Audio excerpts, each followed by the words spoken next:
rosaryo pong ito ay gawa sa platinum at perlas. Kaya kung tawagin siya ay platinum pearl rosary. Lamang ang may alam.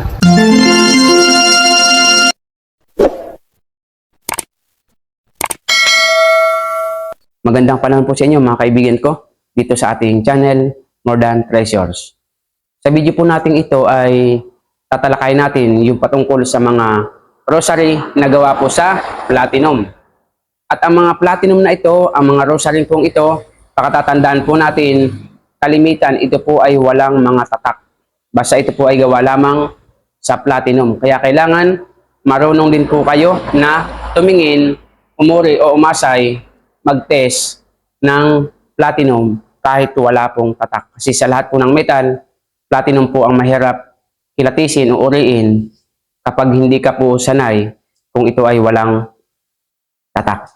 So, ito po yung mga platinum rosaries. May mga 5 example po ako dito. Ilan lamang po ito. Yung una nga po, ito yung kung tawagin ay Australia Platinum Rosary.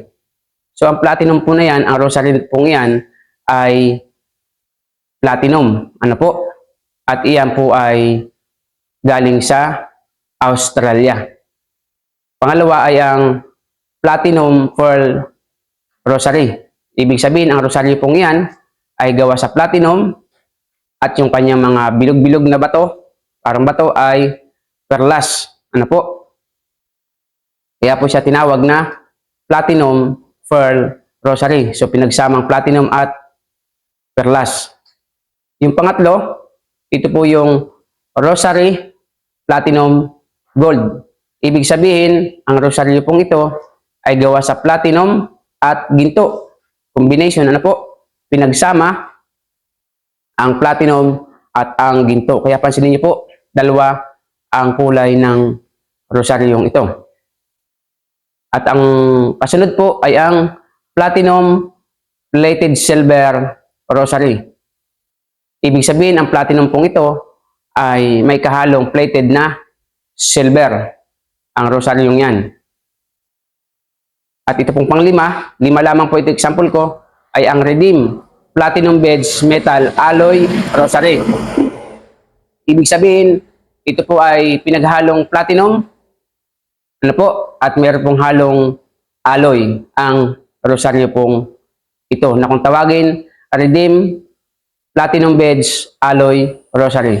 So, lagi po nating pakatatandaan mga idol, ano po, sa ating pong sinaunang simbahang Katoliko, ay marami pong mamahaling gamit. Kaya nga po noong unang panahon, pinapasok yan ng mga tulisan, ano po, mga magnanakaw, at kinukuha po yung mga sinaunang gamit sapagkat sa sinaunang gamit po ng mga simbahang Katoliko noon ay marami pong mamahalin. Isa na nga po dyan ang rosary. At lagi niyo pong pakatatandaan, ang mga rosary pong ito ay wala po itong tatak na platinum, wala pong tatak na PT900. Ano po?